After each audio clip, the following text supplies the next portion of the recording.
Abramos nossas Bíblias em Filipenses capítulo 4, versículo 8. Filipenses 4, 8. É um texto, apenas um versículo, né, como nós chamamos. Filipenses 4, 8. O tema dessa mensagem é Nisso Pensai. Eu estou aproveitando a expressão do próprio versículo, quando finaliza com essa frase, nisso pensai. E que bom, Bia que conseguiu colocar aqui. Né? Eu vou ler, irmãos, primeiro aqui na versão Almeida atualizada, depois leremos todos juntos aqui a versão da tela, que é outra versão. Diz assim: finalmente, irmãos, tudo que é verdadeiro, tudo que é respeitável, tudo que é justo, tudo que é puro, tudo que é amável, tudo que é de boa fama, se alguma virtude há, se algum louvor existe, seja isso que ocupe o pensamento de vocês. Amém. Vamos ler juntos esse texto, nessa versão? Quanto ao mais, irmãos, tudo que é verdadeiro, tudo que é honesto, tudo que é justo, tudo que é puro, tudo que é amável, tudo que é de boa fama, se há alguma virtude, se há algum louvor, nisso pensai. Amém. Graças a Deus, irmãos. Irmãos, o pensamento é uma área estratégica do nosso ser e que deve ser guardada, observada, vou usar o termo policiada, atentada. O pensamento. O pensamento é uma área da nossa vida, é um campo da nossa vida que deve ser guardado. A Bíblia, ela diz para nós guardarmos o nosso coração e as nossas mentes em Cristo Jesus. Pensamentos errados naturalmente vão levar a condutas erradas. Pensamentos errados, incoerentes, desalinhados, principalmente com a palavra, mas não apenas com a palavra, mas com a vida, em alguns aspectos, trarão consequências desastrosas à nossa vida. E percebemos, pois, que por isso devemos levar todo pensamento cativo à autoridade de Cristo, ou à obediência de Cristo, como diz lá em 2 Coríntios capítulo 10, o versículo 5, ou seja, que o nosso pensamento, ele passe pelo crivo, não é? Ele passe pelo pente fino da obediência a Cristo, ou seja, que aquilo que eu pense seja também, e acima de tudo, alvo da minha perspectiva de como Cristo vê aquilo que eu estou pensando. As nossas maiores batalhas, irmãos, sem dúvida, elas são travadas no campo da mente. É na mente. Na mente aqui é onde ocorre uma guerra, uma batalha. E lembramos dos termos batalha quando observamos lá o apóstolo Paulo tratando sobre a carne, as obras da carne, os frutos do Espírito. Quando tratamos sobre batalha num campo espiritual. Então, as nossas maiores batalhas são no campo da mente. E é no campo da mente que a guerra é ganha ou ela é perdida. É no campo da mente onde temos vitória ou temos derrota. E percebemos, irmãos, que o homem é aquilo que pensa. O homem é aquilo que pensa. Essa frase de James Allen, que nasceu em 1864, e faleceu em 1912. É uma frase de autoria dele. Ele era filósofo e escritor britânico, mas ele não surgiu assim, essa frase do além. Obviamente, ele lia as Escrituras, mesmo sendo filósofo. E lá em Provérbios, capítulo 23, versículo 7, nós temos algo anterior a James Allen citando isso aí, de que o homem é aquilo que ele pensa.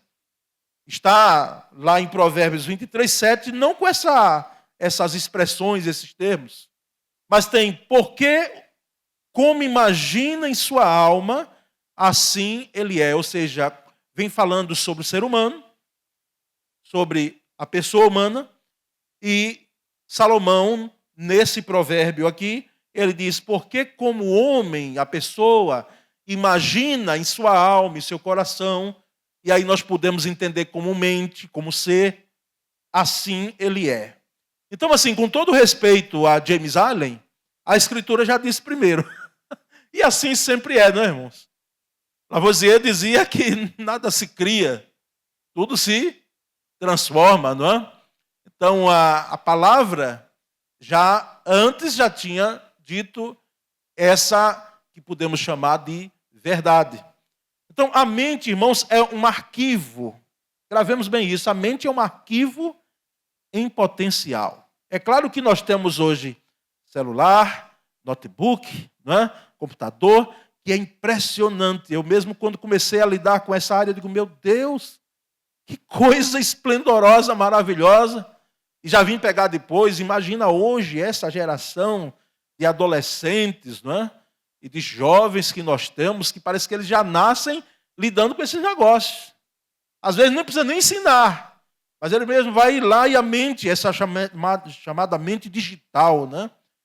Porque li há um tempo atrás e, assim, com argumentos científicos, né?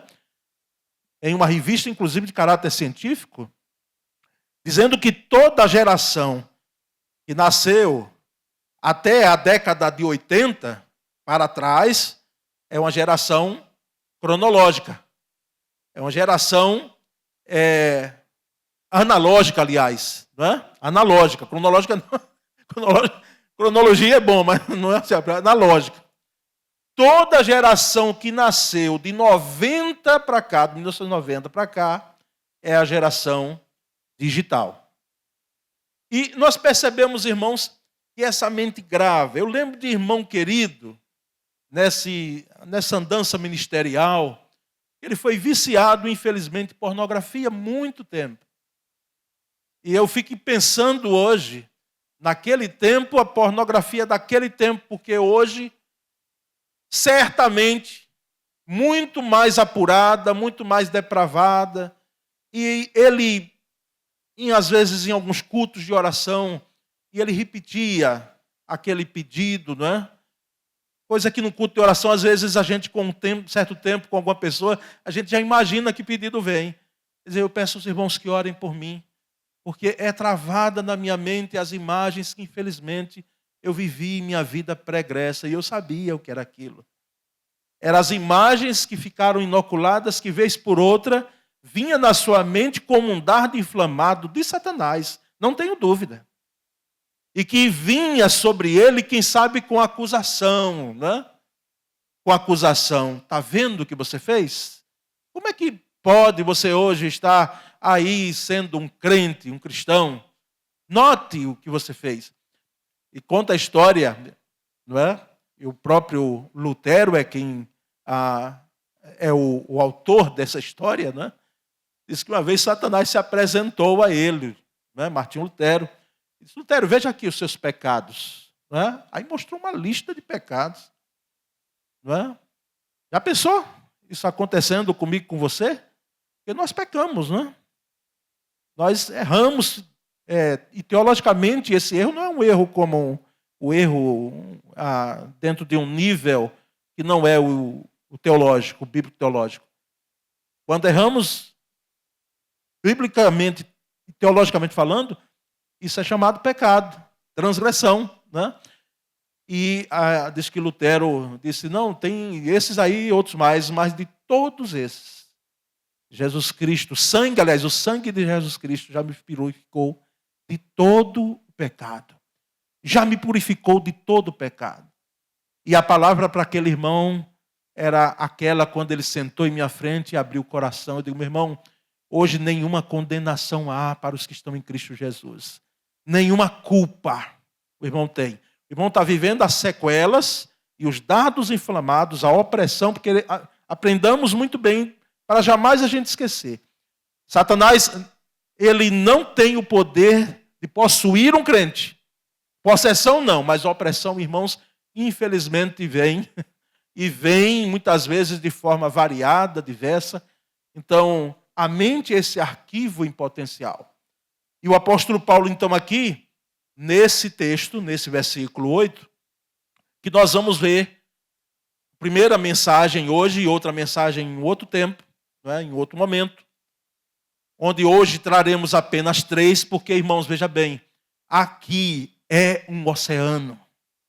E eu vou apenas reduzir, porque se nós pudéssemos pegar apenas uma dessas expressões, quem sabe trabalharíamos muitas e muitas mensagens advindas. Não pela competência do pregador ou dos pregadores, mas pela palavra que é uma fonte. É uma fonte. Não me admira. Hoje não. Talvez lá no tempo de seminarista, pastor Júnior, eu questionei. Quando fiquei sabendo que durante um ano a igreja pregou só sobre o amor, o pastor daquela igreja. Amor, amor, toda a mensagem, os irmãos. E aí, lembro de ler no livro, não é? Diz que alguém chegava e disse, pastor, qual é o tema da mensagem? Diz, amor. Então, amor, amor, amor nas suas vertentes, né? E naquele tempo eu dizia, meu Deus, será que não tem outro? A Bíblia é tão imensa, tão preciosa. Mas nós sabemos, irmãos, que os 3 que trabalharemos hoje, essas 3, vamos dizer, virtudes, não é? Esses 3 primeiros aspectos dessa lista, não é? Que o apóstolo Paulo menciona, que deve ocupar a nossa mente, deve ocupar o nosso pensamento. E o primeiro está aí, que nós lemos, nós devemos pensar tudo o que é verdadeiro. Tudo o que é verdadeiro. E a ideia de verdadeiro aqui é aquilo que é real, aquilo que existe, e não aquilo que é irreal. Existem algumas questões que pensamos que são irreais. Elas estão povoando o nosso pensamento, mas se você apertar, não sobra nada. Não tem nada. São questões irreais e que povoam nossa mente ali. Mas a ideia aqui de verdadeiro é aquilo que é real, mesmo sendo espiritual. Porque quem disse que aquilo que eu não posso ver não existe? Nós percebemos muito bem, inclusive na própria natureza. Eu nunca vi. E tenho certeza que ninguém viu o vento. A brisa. Não. Mas nós sabemos que ela existe. Sabemos que ela existe. E assim, outros fenômenos da natureza. Aqui, a ideia de verdadeiro, irmãos, que nós devemos pensar, tudo que é verdadeiro, é em oposição ao que é falso. Aquilo que é falso. E a falsidade em si mesma. Essa é a ideia. Quando o apóstolo traz, olha, pensa em tudo o que é verdadeiro. Ou seja, não pensem em coisas falsas, naquilo que é falso. Pense no que é verdadeiro. Não peguem o caminho da falsidade.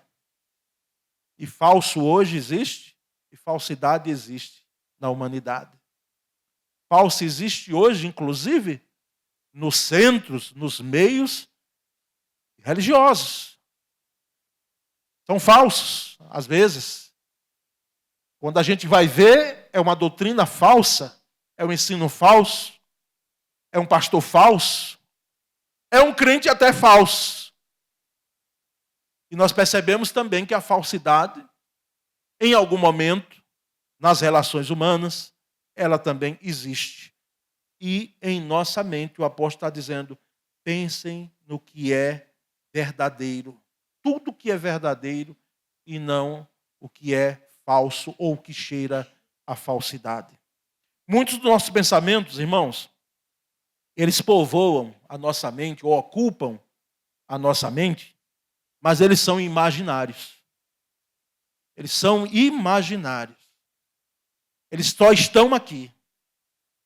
Alguns medos, algumas fobias, não é que não existe. Existe medo, existe fobia.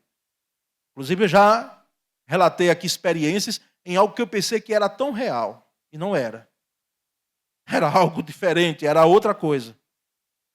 Mas nós sabemos que existem medos, fobias, que são irreais, pensamentos que são irreais, que nunca aconteceram ou envolvem questões fora do controle da pessoa. Nunca aconteceram e nunca acontecerão, quem sabe.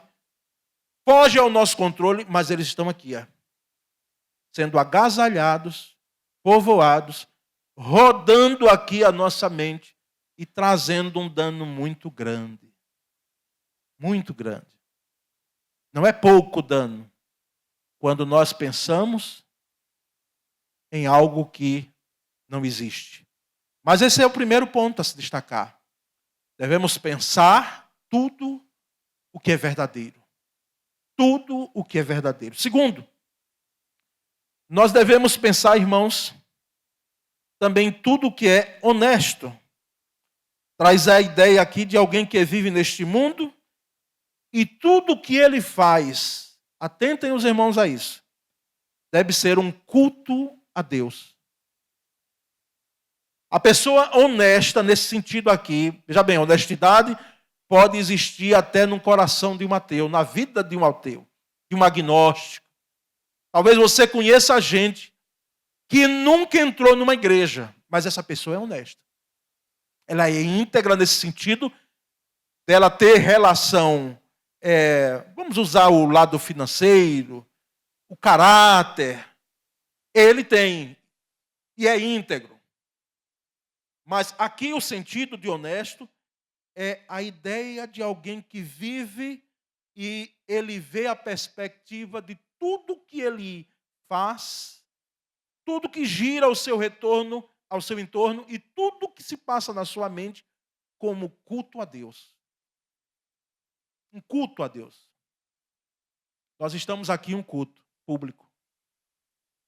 Mas a ideia de culto para nós é esse aqui, que é num culto coletivo, não é? E público, porque não está ninguém impedido de entrar por aquela porta. Mas quando saímos daqui, entendemos que o culto continua. O culto continua. O culto continua em nossa vida, em nossa casa. Porque a nossa vida deve ser um culto. Por isso que Paulo, escrevendo, o apóstolo, em Romanos capítulo 12, ele diz que o nosso culto deve ser racional nesse sentido. De que a minha vida seja um culto a Deus. A minha vida seja um culto. E a mente que se encontra e que se concentra em assuntos desonestos, irmãos, desonestos, corre o perigo de tornar-se desonesta.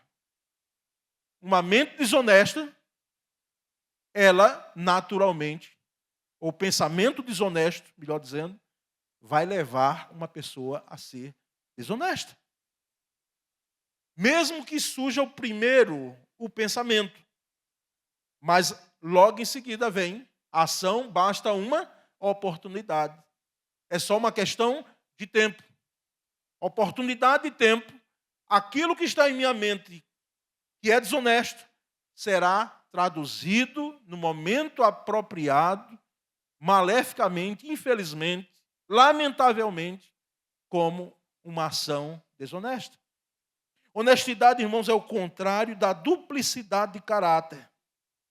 Alguém que tem um caráter duplo, uma vida dúbia, você não sabe quem é.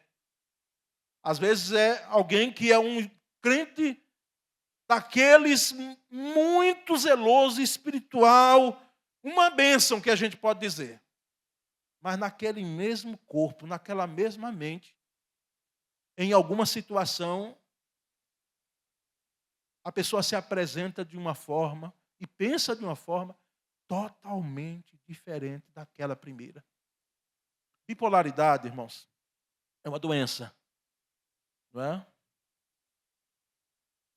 E isso é encarado pelas organizações de saúde como doença. Mas, irmãos, bipolaridade no sentido religioso de uma vida dúbia é algo desastroso. Você imagine num corpo só, numa mente só, como eu disse, nós temos ali mesmo alguém honesto ou que se passa de honesto, né? Vende a imagem de honesto, mas é desonesto. O crente deve ser sincero, irmãos, tanto em palavra quanto em comportamento. Ser o que ele é. Ser o que é. E ser o que é, muitas vezes, não é ser mal educado. Porque eu já vi gente dizendo, não, eu disse mesmo. Comigo assim, eu digo logo que me vem, porque na mente, não é? Porque eu sou direto. Sou direta. E às vezes nesse ser direto, ser direta, você é mal educado, você descumpre a palavra. Porque você pensa que falar a verdade, você precisa machucar o outro. Eu posso falar a verdade, é impressionante como Jesus, ele confrontava as pessoas, falava a verdade, inclusive ele é a verdade, fazendo a pessoa refletir quem ele era, quem ela era. E com muita categoria, né? Alguém plenamente homem, plenamente Deus, dizendo a verdade sem machucar, mas confrontar sim.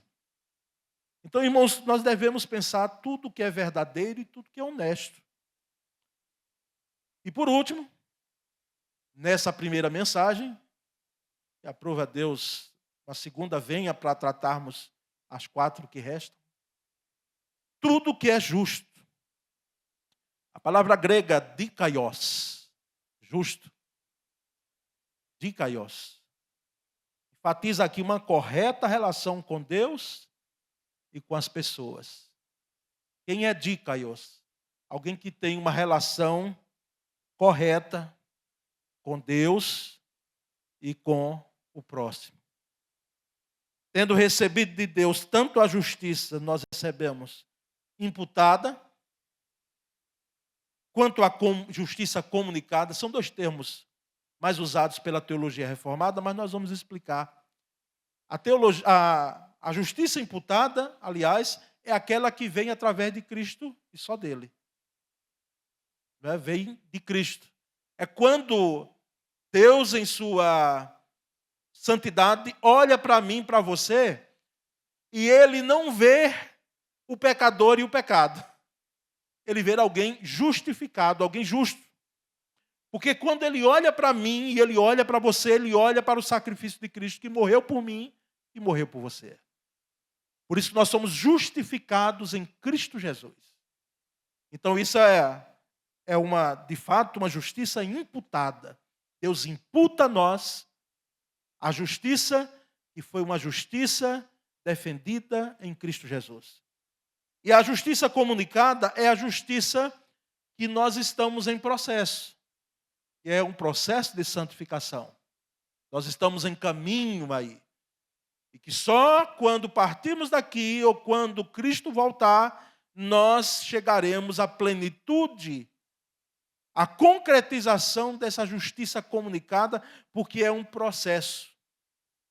É como se fosse, como disse o Dr. Russell Shedd, pastor Shedd dizendo que é como se fosse uma espiral. E ela vai subindo, subindo, enquanto morarmos aqui na terra. Enquanto estivermos aqui, nunca chegaremos ao seu ápice. Mas estaremos em caminho, em uma peregrinação abençoada de santificação. Então, essa é a justiça comunicada. E percebemos então que pensar tudo que é justo, irmãos, é fundamental. Então pensemos tudo que é verdadeiro, tudo que é verdadeiro, tudo que é honesto e tudo que é justo. Com essa dimensão, com essa perspectiva. E aí eu trago algumas considerações finais para essa mensagem. Primeiro, nossa mente, irmãos, é a raiz de nossas ações. Nossa mente é a raiz de nossas ações. E é através de nossa mente que nossas afeições são despertadas. Na mente tem a origem das nossas ações e é através da nossa mente que nós temos as afeições despertadas. Por isso, o cuidado com o pensamento. A Bíblia, segundo, a Bíblia ensina que devemos pensar sobre tudo. Porque alguém pode advogar, quer dizer que eu só devo pensar então aquilo que está dentro do prisma cristão? Eu não posso pensar em outras, na arte, na música, na ciência? Não! O apóstolo Paulo foi tão claro, ele disse, em tudo. Nós podemos e devemos pensar em tudo nesse sentido. Mas, e sobretudo, precisamos aprender a fazer isso a partir de uma perspectiva bíblica. A perspectiva bíblica é a perspectiva divina. Que o meu pensamento, esse tudo aí que eu possa pensar, não é tudo o que eu quero, não é tudo que a minha carne deseja. Não é tudo que nem mesmo sendo carne, mas é algo que eu quero pensar e agasalhar. Esse tudo aí precisa estar dentro do prisma, dentro da ótica das Escrituras. Porque senão eu estarei fora desse prisma, né? Desse crivo das Escrituras. Pensar de forma coerente com as Escrituras. Terceiro e último, nós usamos regras, não é? Para o nosso bem-estar. As regras são para o bem da comunidade. Nós temos leis hoje porque sem elas nós teríamos o quê? Uma anarquia, um sistema de anarquia, onde a pessoa faria o que viesse na cabeça. Então nós temos hoje regras, nós temos hoje leis, não é? E devemos nos submeter a elas. Elas são fruto do entendimento humano, daqueles que são os legisladores e que são tidos como representantes do povo. Não é? Mas, irmãos, Deus nos dá princípios. Nunca entendamos regras nunca entendamos princípios como regras. Porque princípios, eles estão muito acima de um regramento. O princípio faz parte da essência. O princípio passa ano, entra ano, sai ano, passa tempo, passam eras, passam gerações, mas o princípio continua ali. Mas as regras, elas se modificam.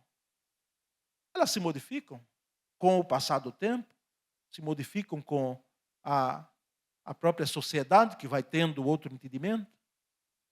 Então, Deus nos dá princípios para que a nossa vida reflita a imagem de Jesus Cristo. Então, quando o apóstolo Paulo vem e diz, olha, pense em tudo que é verdadeiro, pense em tudo que é honesto, pense em tudo que é justo, ele está dizendo, pensem como Jesus. Tenham a mente de Cristo nesse sentido. E a própria Escritura diz que nós temos a mente de Cristo, né? Irmãos, é uma afirmação muito forte das Escrituras. E que sentido é? Eu devo pensar como Jesus pensa. E alguém pode se admirar e dizer, mas Jesus é Deus? É homem, mas é Deus? Mas o que é que nós somos? Nós não somos seguidores do Cristo? Nós não somos discípulos de Jesus Cristo? Nós não devemos andar nas pegadas do Mestre? Então, nós devemos pensar como ele pensa. Quando ele vê uma pessoa, como é que Cristo vê? Como é que Como é que Cristo olha determinadas ações, temas da vida humana? Condutas, posturas? Como é que Cristo olha? E aí nós trazemos 3 perguntas que vão ajudar o irmão, a irmã. Vão nos ajudar a nós podermos burilar o nosso pensamento, para ver que caminho ele está andando. O que é que tem povoado aqui? O que precisa ser, retirado? Ou que precisa ficar? Ou que precisa até melhorar? Primeira pergunta: existe qualquer coisa? Eu não gosto muito do termo coisa, viu, irmãos? Mas como aqui nós estamos pegando emprestado, né? Essas 3 perguntas, eu não teve outro termo para colocar, para mudar. Mas eu acho coisa assim muito genérico, muito, né, subjetivo. Existe qualquer coisa sobre a qual eu deva pensar mais? Existe algo que necessita que você deve pensar mais. Eu lembro da expressão das Escrituras de pensar nas coisas que são do alto, porque quem sabe nós temos pensado muito sobre a terra. Parece que houve uma virada do eixo. Porque antes se pensava, e a gente hoje já ouve essa crítica, se pensava tanto no céu e não se pensava na terra. Tanto é que os nossos hinos podem ver aí no cantor cristão muito sobre o céu. Os de hoje não, é como viver na terra. Como viver na terra, como vencer na terra, né? Como ter vitória na terra. Antes não, a Inódia dizia, é céu para mim. Que pensemos na terra, mas que não nos esqueçamos de pensar no céu, porque nós somos como peregrinos aqui. Então, existe qualquer coisa sobre a qual eu deva pensar mais? Sonde aí. Segundo, existe qualquer coisa sobre a qual eu deva pensar menos? Está muito aqui, eu devo pensar menos. Ou nem sequer pensar nada. Algo que está aqui presente, burilando, povoando a minha mente, está aqui alimentando algo que eu devo pensar menos. Porque está muito. E não é o pensamento de Deus, de agradar a Deus, de cumprir. São questões, quem sabe, da nossa vida que está muito aqui. Muito aqui. Terceira e última pergunta. Existe qualquer coisa sobre a qual eu deva pensar de outra maneira, de forma diferente? Olhe, irmãos, tem gente, e eu não estou isento não, mas eu peço a Deus misericórdia às vezes. E quando coloca uma coisa na cabeça, você conhece alguém assim? Tem gente, quando inocula um pensamento na cabeça, ela coloca ali e só Deus para tirar. Para pensar diferente. Ela só vê aquela forma. Mas será que não tem outra maneira de você pensar? Algumas discussões, aliás, algumas não, eu diria muitas discussões em família, principalmente dos cônjuges, nasce daí. Porque tem um que coloca na mente, pronto, aí só o Espírito Santo de Deus para tirar. Não tem argumento que faça com que aquele homem, aquela mulher, aquela esposa, ela vê, não é pelo menos ouvir o outro. Isso deve ser natural. Mas será que existe qualquer coisa sobre a nossa vida que nós devemos pensar de outra maneira? De outra forma? Para finalizar, falamos em Lutero, né?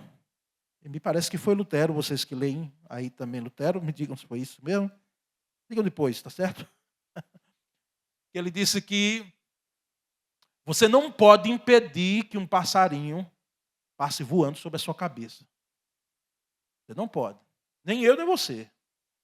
Coloque aí um Golias de quase 6 metros para impedir.